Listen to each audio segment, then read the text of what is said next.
Bonjour à tous et bienvenue sur le plateau de Paranormal, émission consacrée aux phénomènes inexpliqués. Pour ce premier épisode, nous avons rencontré 5 personnes convaincues de recevoir des messages de l'au-delà. Alexandrine est infirmière dans une maison de repos. Elle nous explique ce qu'elle a vu.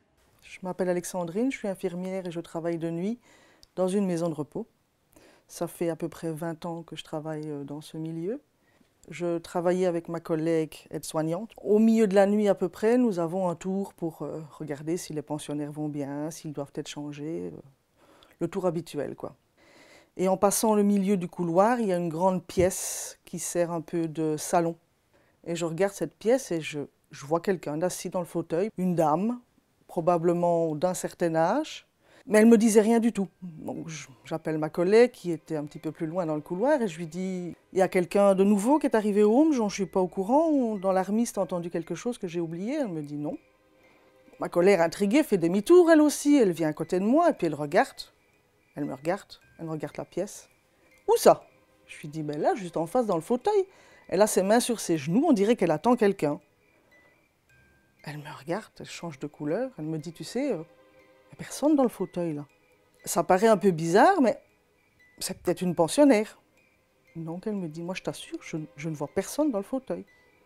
J'ai pas eu peur, elle non plus, mais ça fait tout le tour du bâtiment. J'ai un peu l'habitude de me faire prendre pour une légère cinglée, mais bon, moi je sais que je l'ai vue, cette dame-là. Mais je n'ai pas eu d'interaction avec elle. Quand j'ai emménagé dans une maison avec mon ex-compagnon, j'ai eu plusieurs visites, si on peut dire. Ce n'est pas la même chose parce que je ne les voyais pas comme je voyais cette dame-là. C'était plutôt une ombre qui décrivait un corps humain, mais assez foncé, assez sombre. Et ça se déplaçait dans ma chambre. Ça me réveillait. J'en ai même qui m'ont réveillée en me bousculant pendant la nuit. Ça, c'était un contact physique que je n'avais pas eu non plus. C'est assez déroutant. Ces personnes qui rentraient, qui sortaient dans la chambre, c'est un déplacement, comme un déplacement d'air.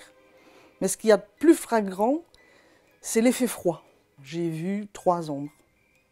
Et ce qu'il y a d'autant plus bizarre, c'est que ce qui ne m'explique pas du tout, je ne m'explique pas du tout, c'est que même si je ne les vois pas comme je vous vois, je sais dire le sexe de la personne et je sais dire à peu près l'âge qu'elles ont. Mes parents très cartésiens dans l'enseignement, etc. Donc j'ai personne dans mon entourage qui m'avait déjà dit « moi j'ai vu ceci, j'ai vu cela ». Donc, comme on n'en parle pas, on est resté un petit peu renfermé. Il y a beaucoup de choses que je n'ai pas parlé avant un certain âge, d'ailleurs, à mes collègues. Sensibles aux ondes et aux vibrations qui nous entourent, certains en ont fait leur spécialité. Paul Kervin, radiesthésiste, entre en contact avec les esprits afin de les aider à passer vers l'au-delà. Voici son témoignage. Je m'appelle Paul Kervin. De formation, je suis kinésithérapeute. J'ai aussi appris la radiesthésie qui m'a ouvert énormément de portes. La radiesthésie, eh bien, c'est tout simplement par intermédiaire, je dirais, d'un support amplificateur, qui peut être un pendule, qui peut être une baguette, en fait, rendre plus visible des réactions à une sensibilité qu'on a intérieurement. Mais j'ai bien dû constater que d'une part, les ondes nocives et les ondes bénéfiques existaient, que d'autre part, elles nous influencent, nous, êtres humains, mais aussi les animaux, les végétaux, et même, dans certains cas, des matières dites inertes. Dans certains lieux, je me suis rendu compte que, tout à fait indépendamment d'éventuels problèmes d'ondes nocives, il y avait d'autres soucis qui étaient induits non pas par un phénomène physique d'ondes, mais bien par des présences. Et ça fait maintenant à peu près 25 ans que je continue ce travail-là. Le dégagement d'âmes errantes sur des lieux, des objets, des personnes, eh bien, ça constitue la plus grande partie de mon activité professionnelle. C'est-à-dire que quand je vais quelque part, il ne faut rien me dire, j'examine, je dis ce qu'il y a comme problème, ce que ça induit comme difficulté. J'établis un dossier bien précis, je neutralise ce qui est à neutraliser et systématiquement, je viens recontrôler par après. Cette approche m'a permis, d'une part, de bien garder les deux pieds sur terre, d'avoir bien les yeux en face des trous, mais aussi m'a permis d'apprendre énormément. Bon, il y a des gens qui, réellement, peuvent avoir des contacts avec des défunts. Bon, il y en a qui les inventent, oui, je suis tout à fait d'accord. Si dans la plupart des cas, ça se passe tout à fait bien, dans un certain nombre de cas, il y a des âmes de défunts qui peuvent se tromper de chemin et vont alors venir soit s'accrocher, soit errer, soit s'accrocher à un lieu, soit à un bâtiment, soit à un objet. On parlera alors de lieu hanté.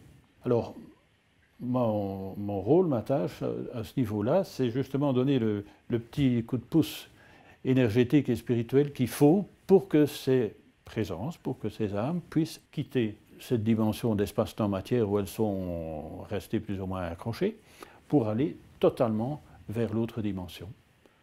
Je ne me prends pas pour un psy, je ne me prends pas pour un médecin, absolument pas.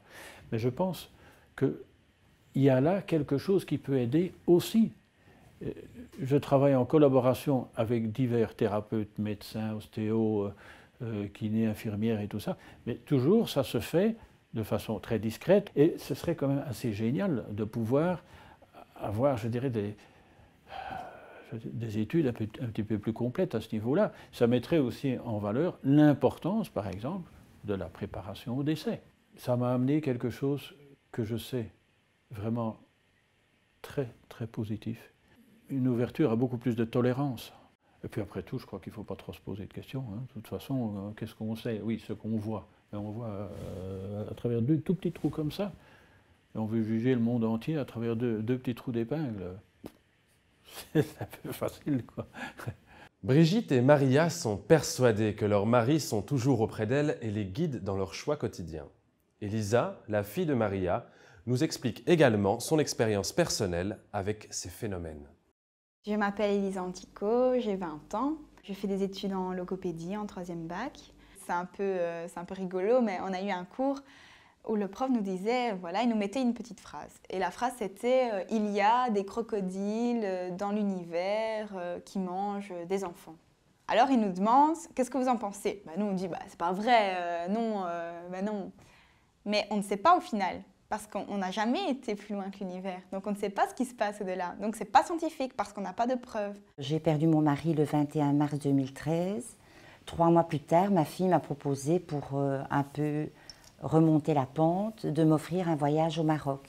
Alors j'étais enchantée, mais en même temps j'étais partagée dans mes émotions, à savoir que je partais alors que mon mari n'était plus là. Un jour, j'ai fait ma pelouse, et c'est peut-être une fleur qui était déjà là dans le même état. J'ai vu cette plante qui était en forme de cœur, fleurie et en forme de cœur. Et je dois dire que pour moi, c'est un message. Et je me suis dit, je peux partir sereine au Maroc. Je suis certaine que Bernard me soutient. Mon beau-père qui est décédé il y a 5 ans. Donc depuis sa mort, j'ai eu effectivement des manifestations de sa part. Apparemment, ma fille entendait beaucoup de bruit qui venait au niveau du grenier, comme s'il y avait des pas. Et j'ai mon chat qui s'est réveillé, et ce chat est monté sur la garde-robe pour me montrer la direction du grenier. En fait, j'étais à la recherche désespérément d'une paire de boucles d'oreilles que j'avais perdues. Et cette nuit-là, j'avais demandé à mon mari, avant d'aller me coucher, « Aide-moi à les retrouver. Je ne sais plus où je les ai mis, aide-moi à les retrouver. » J'ai dit « Maman, tu as fait une demande à Eric. Peut-être qu'il s'est manifesté réellement et que tes boucles d'oreilles sont au grenier. » Je suis remontée dans le grenier, j'ai refouillé dans la valise. Effectivement, la paire de boucles d'oreilles était dans le grenier. Ma maman a commencé à réclamer des signes de sa part et le souci, c'est que c'est moi qui les recevais et pas elle. Après son enterrement, son absence était devenue tellement lourde que j'ai pris contact avec une médium. Et mon mari est venu lui transmettre des messages. En fait, il m'a donné des détails très très précis de son enterrement. Et il m'a dit aussi « Merci de ce que tu m'as dit dans mon oreille au moment où je partais ». Les schizophrènes entendent des bruits, voient des choses. Le premier jour où j'ai eu ce cours-là, chez les schizophrènes, la première question du prof est quand a-t-on trouvé le gène de la schizophrénie? Donc la base de la maladie.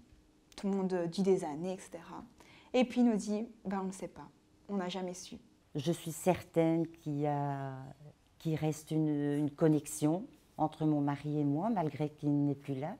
Et je suis certaine également que j'aurai encore d'autres signes. Tous les professionnels, tous les scientifiques le disent. Il y a toujours une part de paranormal. Il y avait toujours cette chanson qui passait à un moment bien précis, c'était le slow de notre mariage. Où chaque fois qu'il y a eu un moment bien particulier dans ma vie où c'était difficile, où je me rendais à un endroit où il pouvait m'aider, cette chanson-là passait. Ça peut être considéré comme un pur hasard, mais pour moi, c'est signe qu'il y a une présence. J'ai toujours pris la vie du bon côté des choses, malgré tous les malheurs qui ont pu s'abattre ici. Et au final, le message que j'ai eu de ces personnes, c'est vis à fond, vis ce que tu dois vivre, peu importe les obstacles, surmonte-les et fonce. Ça m'a aidé à faire mon deuil, ça m'a aidé à comprendre pourquoi on est ici, et ça m'aide aujourd'hui à lâcher prise sur certains événements de la vie où je me dis ce ne sont que des futilités. Et je suis plus riche aujourd'hui que je ne l'étais il y a 5 ans, spirituellement. Merci et à bientôt.